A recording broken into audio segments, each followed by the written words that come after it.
Bismillahirrahmanirrahim. A'udzubillahi minasyaitonirrajim. Bismillahirrahmanirrahim. Assalamualaikum warahmatullahi wabarakatuh. Alhamdulillahillazi arsala rasulahu bil huda wa dinil haqq liyuzhirahu 'alad dini kullihi walau karihal musyrikun walau karihal kafirun wa kafa billahi syahida. Asyhadu an la ilaha illallah wahdahu la syarikalah wa asyhadu anna Muhammadan abduhu wa rasuluhu la nabiyya ba'dah, amma ba'du. Faqala Allah ta'ala fil Qur'anil Karim wa huwa asdaqul qailin. A'udzu billahi minasy syaithanir rajim. Bismillahirrahmanirrahim. Wala takfu ma laysa laka bihi 'ilm. Inna sam'a wal basara wal fuada kullu ulaika kana anhu mas'ula. Al-ayah. Shadaqallahul azim. Allahumma shalli ala Muhammad wa ala ali Muhammad kama shallaita ala Ibrahim wa ala ali Ibrahim fil alamin innaka Hamidum Majid. Subhanallah walhamdulillah wa la ilaha illallah wallahu akbar wa la haula wa la quwwata illa billahil aliyyil azim. Rabbi shrah li sadri wa yassir li amri wa hlul 'uqdatam min lisani yafqahu qawli. Alhamdulillah, puji dan syukur mari kita panjatkan kehadirat Allah Subhanahu wa taala yang mana berkat rahmatnya, berkat karunia-Nya, berkat kudrat dan iradahnya, alhamdulillah sampai detik ini ya, Allah Subhanahu wa taala masih memberikan kepada kita kesehatan. Allah masih memberikan kepada kita segala kenikmatan dalam hidup ini. Terlebih kita bersyukur kepada Allah bahwa sampai hari ini Allah masih memberikan kenikmatan terbesar dalam hidup ini, yakni nikmat iman dan Islam. Sehingga dengan nikmat iman dan Islam inilah sampai hari ini, sampai detik ini kita semua masih bisa melaksanakan ibadah, masih bisa melaksanakan segala apa-apa yang Allah perintahkan. Dan juga tak lupa sholawat beserta salam semoga selalu tercurah limpah kepada junjungan kita, Nabi besar kita, yakni Habibana wa Nabiyana Muhammad sallallahu alaihi wasallam. Tidak lupa kepada keluarganya, kepada para sahabat-sahabatnya, kepada para tabi'in, itba'ut tabi'in, dan juga mudah-mudahan sampai kepada kita selaku umatnya yang sampai hari ini alhamdulillah kita semua masih tetap terus belajar untuk istiqomah dan konsisten di dalam mengikuti sunnah-sunnah beliau, di dalam meneruskan risalah dan perjuangan beliau. Mudah-mudahan dengan keistiqomahan kita di dalam mengikuti sunnah-sunnah beliau ini menjadi bukti di akhirat kelak ya, menjadi saksi sehingga nanti Rasulullah mengenali kita. Dan lebih daripada itu mudah-mudahan Rasulullah mau memberikan syafaat dan pertolongannya kepada kita semua. Amin ya Allah ya Rabbal alamin.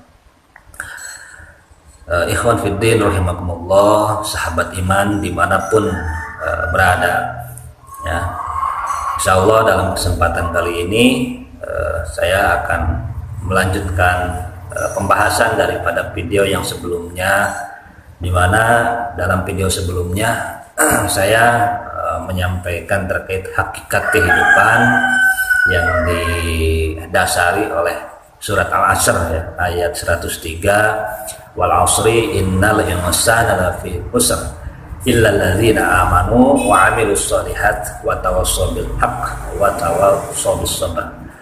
Di sana ada 4 poin yang dimana kalau kita melaksanakannya maka kita akan terlepas daripada yang namanya kerugian.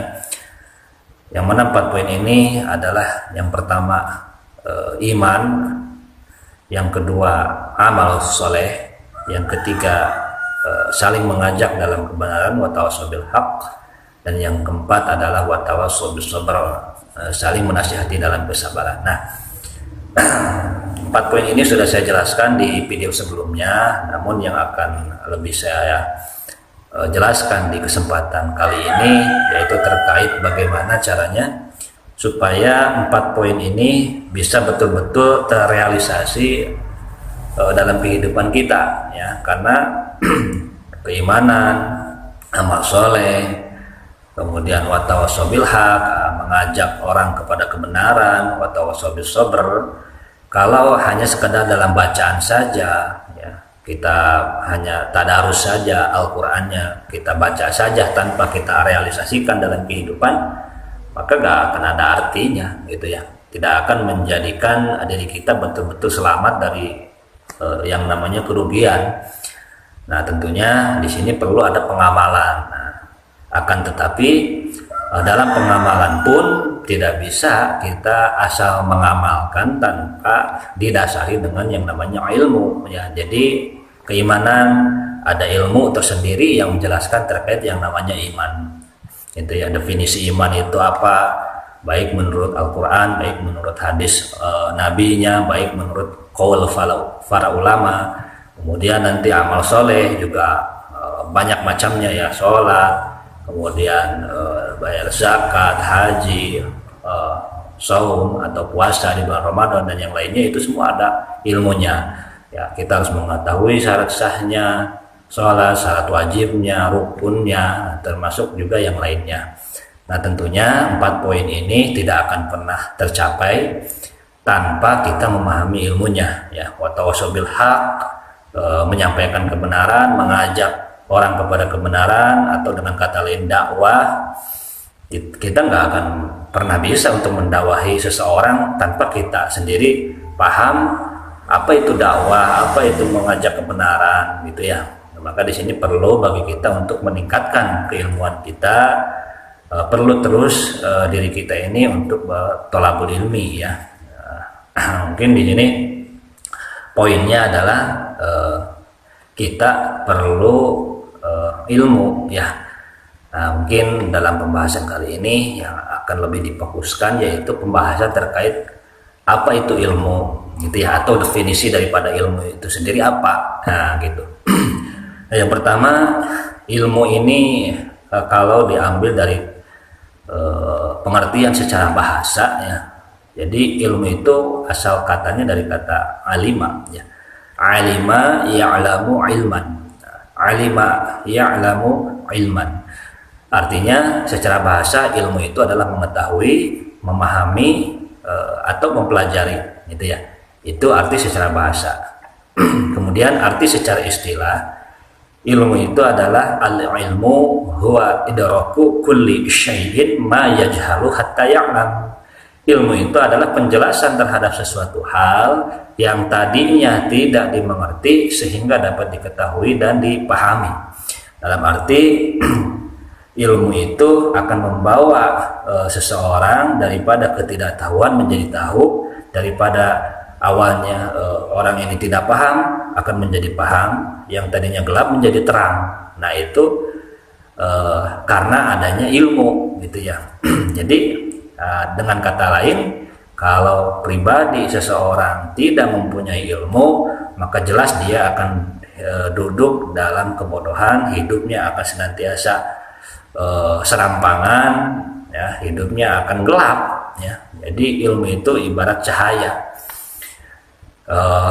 Kalau dianalogikan, kalau diibaratkan, ya, kita hidup di bumi saja, ya, di dunia ini. Kalau seandainya tanpa ada cahaya, kita sulit untuk bisa membedakan mana warna merah, mana warna hijau, atau membedakan mana arah ke kanan atau arah ke kiri, ya. Kalau seandainya kita hidup di bumi ini dalam kegelapan tanpa ada cahaya sedikit pun, gitu ya. Nah, ilmu itu ibarat cahaya. Tanpa cahaya, hidup kita di bumi pun hari ini akan senantiasa celaka, gitu ya. Contoh misalkan kita berjalan di tengah malam gelap gulita, nggak ada cahaya sedikit pun. Kita berjalan, memaksakan jalan dalam kondisi seperti itu, dalam kondisi gelap gulita, ya.